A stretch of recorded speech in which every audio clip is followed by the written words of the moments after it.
بسم اللہ الرحمن الرحیم۔ حضرت سلیمان علیہ السلام کی زندگی کا سب سے اہم قصہ سبا کی ملکہ کا واقعہ ہے۔ اس کی تفصیل یہ ہے کہ حضرت سلیمان علیہ السلام کے عظیم الشان اور بے مثال دربار میں انسانوں کے علاوہ جن اور حیوانات بھی درباری خدمات کے لیے لشکر در لشکر حاضر رہتے تھے اور اپنے اپنے مراتب کے مطابق بغیر چوں چراں تابع فرمان رہتے تھے۔ ایک مرتبہ جب حضرت سلیمان علیہ السلام کا دربار پورے جاہو چشم کے ساتھ منعقد تھا، حضرت سلیمان علیہ السلام نے جائزہ لیا تو پرندے ہدہد کو اپنی جگہ پر غیر حاضر پایا۔ چنانچہ ارشاد فرمایا، ہدہد موجود نہیں ہے۔ اگر وہ واقعی غیر حاضر ہے تو اس کی یہ بے جا غیر حاضری سخت قابل مذمت ہے، سخت قابل سزا ہے۔ اس لیے میں یا تو اس کو سخت عذاب دوں گا یا ذبح کر ڈالوں گا، ورنہ وہ اپنی غیر حاضری کی معقول وجہ بتائے۔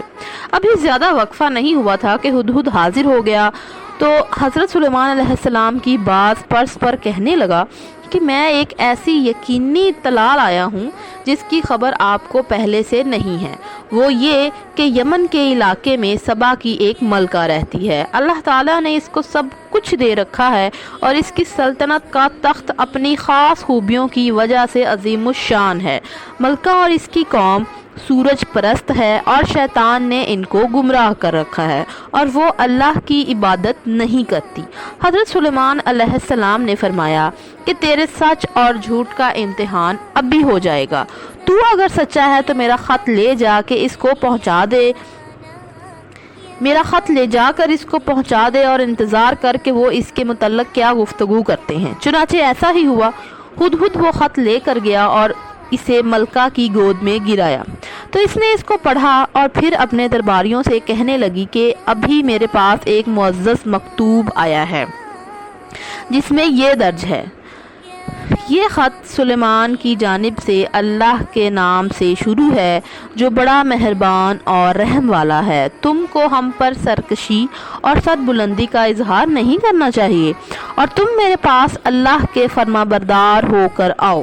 ملکہ سبا نے خط کی عبارت پڑھ کر کہا، اے میرے ارکان دوست، تم جانتے ہو کہ میں اہم معاملات میں تمہارے مشورے کے بغیر کبھی کوئی قدم نہیں اٹھاتی، اس لیے اب تم مجھے مشورہ دو کہ مجھے کیا کرنا چاہیے۔ اس پر ملکہ کے امراء نے کہا کہ ہمیں مرعوب ہونے کی قطعاً ضرورت نہیں، ہم بہترین جنگی قوت کے مالک ہیں، رہا مشورے کا معاملہ تو وہ آپ کے ہاتھ میں ہے، آپ جو چاہیں وہ کریں۔ اس پر ملکہ سبا نے کہا کہ ہم بے شک طاقتور ہیں، لیکن حضرت سلیمان علیہ السلام کے معاملے میں ہمیں عجلت نہیں کرنی چاہیے، پہلے ہم ان کی قوت اور شان و شوکت کا اندازہ کر لینا چاہیے، کیونکہ جس عجیب طریقے سے ہم تک پیغام پہنچا ہے وہ اس کا سبق دیتا ہے کہ سلیمان کے معاملے میں ہمیں سوچ سمجھ کر قدم اٹھانا چاہیے۔ لہٰذا ملکہ نے چند قاصد روانہ کیے جو خوشبودار اونٹوں پر قیمتی تحفے تحائف لے کر حاضر ہوئے۔ اس موقع پر حضرت سلیمان علیہ السلام نے فرمایا کہ تم نے اور تمہاری ملکہ نے میرے پیغام کا غلط مطلب سمجھا۔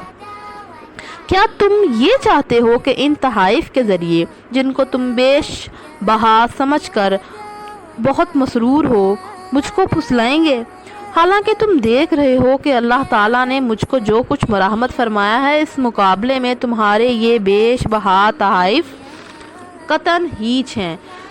لہٰذا تم اپنے تحائف واپس لے جاؤ اور اپنی ملکہ سے جا کر کہو کہ اگر اس نے میرے پیغام کی تعمیل نہیں کی تو میں ایسے عظیم الشان لشکر کے ساتھ سبا والوں تک پہنچوں گا کہ تم اس کی قوت کا مقابلہ نہیں کر پاؤ گے اور پھر میں تم کو ذلیل و رسوا کر کے شہر بدر کر دوں گا۔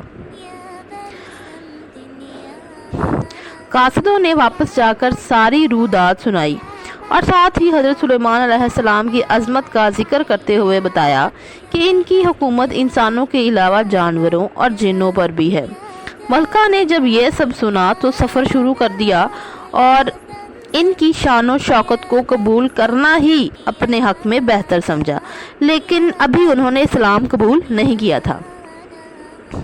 جب ملکہ سفر پر روانہ ہوئی تو حضرت سلیمان علیہ السلام کو وحی کے ذریعے معلوم ہو گیا کہ ملکہ سبا حاضر خدمت ہو رہی ہیں۔ تب آپ علیہ السلام نے اپنے درباریوں کو مخاطب کر کے فرمایا کہ میں چاہتا ہوں ملکہ سبا کے یہاں پہنچنے سے پہلے اس کا تخت شاہی اٹھا کر یہاں لے آیا جائے۔ تم میں سے کون یہ خدمت انجام دے سکتا ہے؟ یہ سن کر ایک دیو پیکر جن نے کہا کہ آپ کا دربار برخاست ہونے سے پہلے میں تخت سبا کو یہاں لا سکتا ہوں۔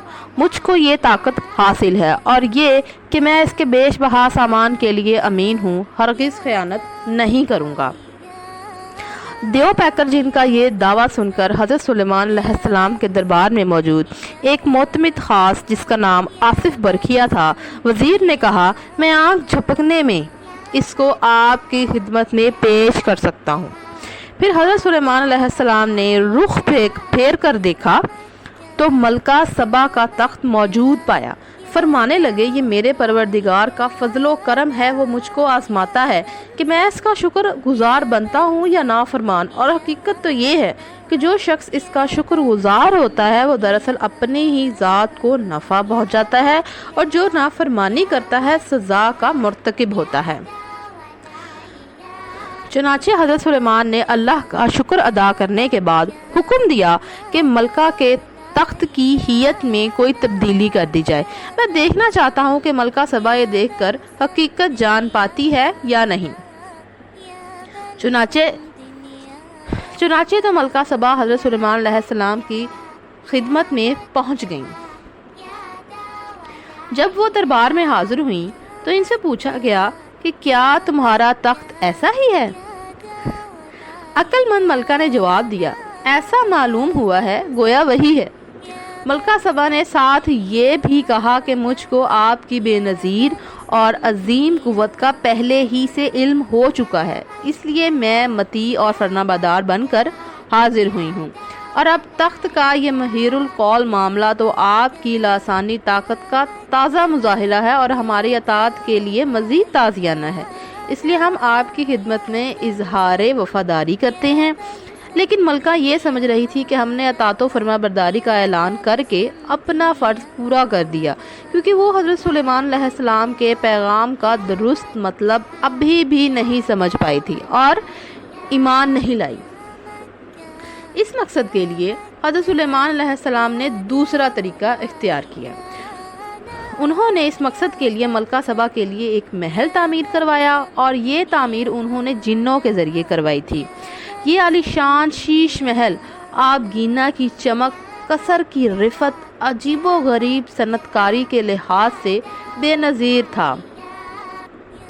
ایسا نفیس فرش دیکھنے والے کی نظر دھوکہ کھا کر یہ یقین کر لیتی کہ صحن میں صاف اور شفاف پانی بہہ رہا ہے۔ ملکہ سبا سے کہا گیا کہ قصر میں قیام کرے۔